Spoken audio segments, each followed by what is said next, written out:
Welcome, dear students. Today we will read and discuss lesson number 3, two stories about flying. This video is part 1 of the lesson, His First Flight.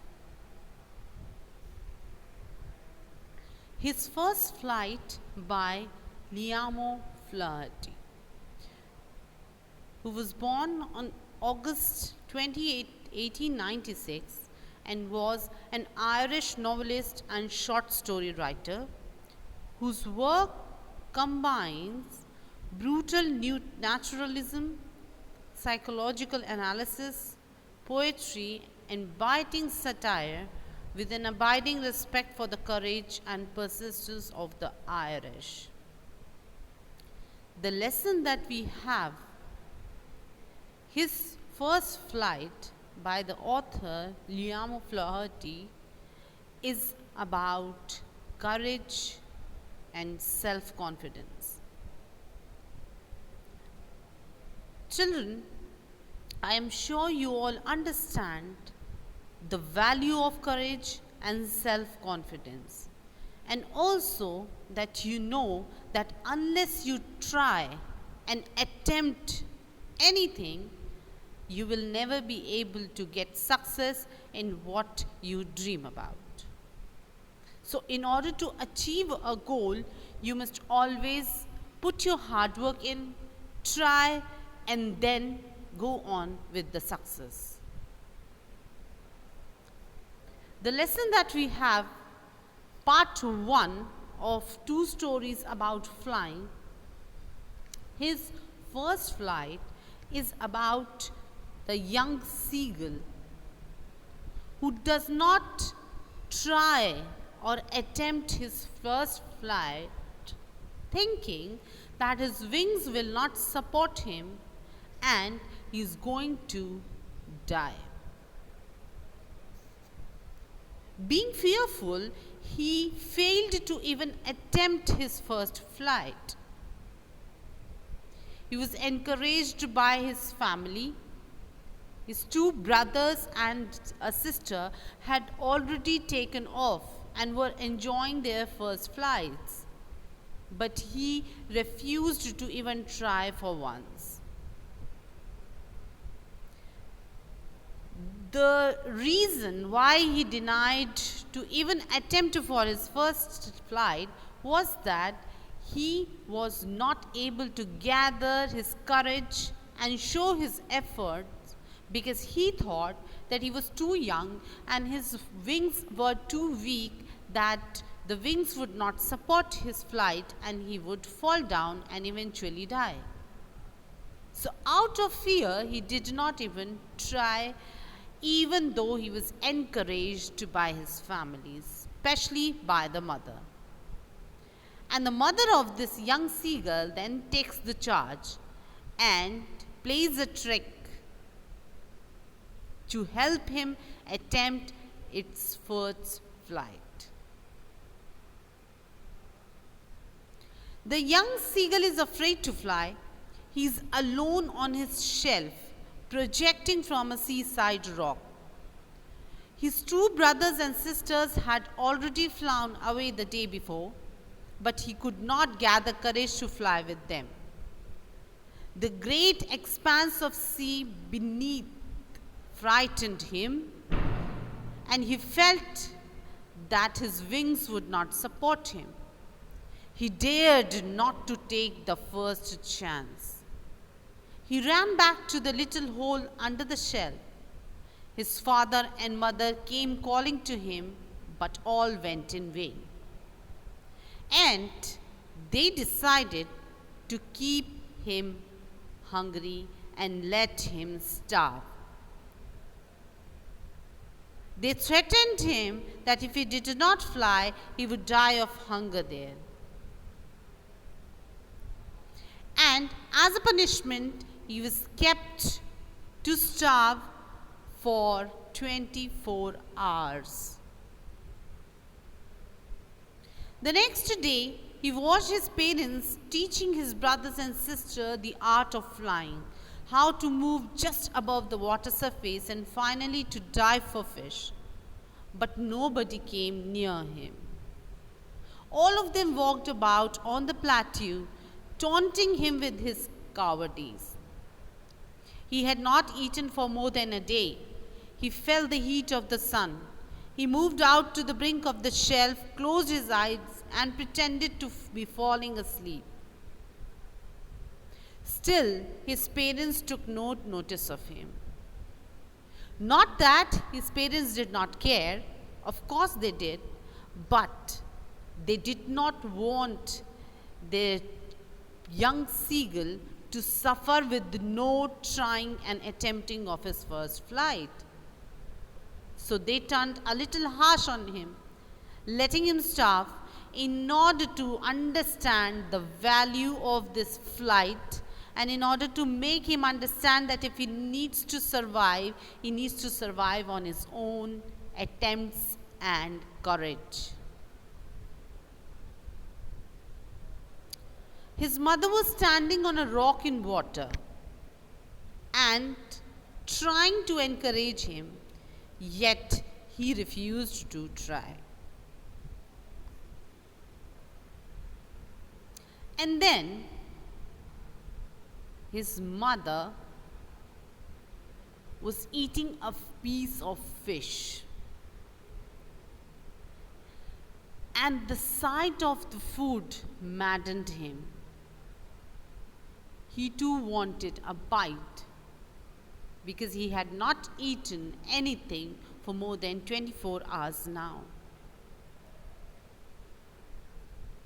His mother picked a piece of the fish, but the trick was to make him maddened over the food so that he could at least try and become courageous enough to fly eventually. He called out to his mother, begging her to bring him food, to which she screamed back hatefully. But after a minute, she picked up a piece of fish and flew across to him. He also leaned out eagerly to get nearer to her.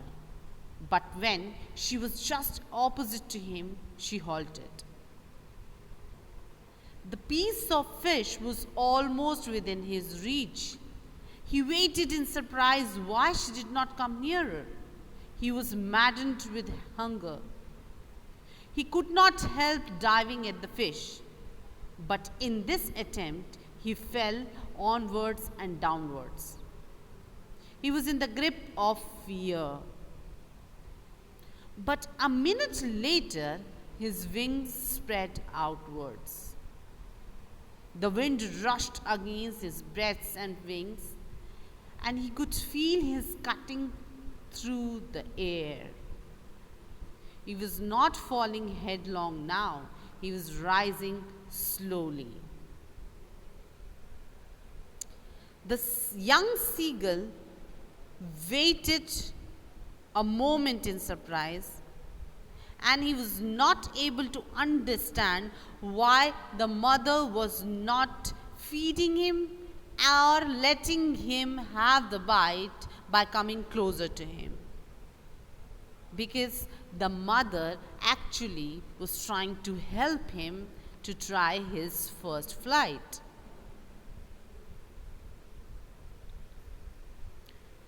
And the first flight begins. A great fear caught him. His heart almost stood still over there. He could hear nothing. But this anxiety lasted only for a minute. The next moment, he could feel his wings spread outwards. And with the wind rushed against his feathers, he was able to give it a fluttering. And then he was slowly trying to not fall headlong and was rising slowly. He was no longer afraid. He only felt a little dizzy. but immediately he flapped his wings and started going upwards. His parents flew over him with joy and satisfaction by seeing the young seagull to attempt his first flight. Soon he was able to fly on his own. Once he showed the courage and the value of not giving up at that particular moment was the winning moment for him. Earlier, before this, he was not even trying and hence was only failing. But now, when after looking at the fish, because he was almost dying due to hunger and the long 24 hours of starving, he attempted. He gave himself a chance to try. And because he tried, he was able to fly. He had been disappointing his family throughout, but this need, the need to survive, the need to get the fish, the need to eat, made him courageous enough to not give up and give it an attempt to fly. And after seeing him flying, his parents and his brothers and sister also joined him, flew over him with joy and satisfaction. They were all roaring and enjoying. And he completely forgot that he had not always been able to fly. He commended himself to dive and soar. He was near the sea now and flying straight over it without a fear. And he saw a vast green sea beneath him. His parents and his brothers and sister had landed on this green surface of water ahead of him. They were calling him to do the same. And he also eventually was able to enjoy his flight, although he was running dizzy because of no food in his stomach. But he was calling joyfully. He dropped his legs to stand on the green sea, but his legs sank into the water. He screamed with fear again and tried to rise again. But he was tired and weak. His feet sank no further. He was floating on it. But his family praised him and offered him pieces of fish, because the punishment was only given just to make him understand that he had to try his attempt, he had to try this flight of his, this first flight on its own. The parents could only morally support him, but the hard work was on its wings, on him himself. And when he tried, he got the success. And finally, he was able to grab the fish, and finally, he was able to fly as well. The entire family was praising him like anything, because he had made his first flight successfully. After several failures of no attempt, of course, but when he attempted, when he showed courage, he was able to get success and was able to get his first flight. So this entire story is about the seagull, the young seagull, and how the family tries to teach him to fly and grab food for himself. Because no creature is born with a skill that he, unless try to empower himself or try to avail the opportunity, can be shown. Every action that any creature does involves certain amount of risk, but it is all worthy if you get rewarded and if you achieve your goal. The real thing and the real task of anyone is to at least try and show courage and effort. This young seagull was not able to gather courage, but when he did, he was successful. The moral of this lesson and the theme of this lesson is clearly understood that unless you try, you can never taste success. No success can be spoon-fed. Anybody, whether it is your family, whether it is your peer members, your friends, your teachers, your mentors, your coaches, anyone can only guide you.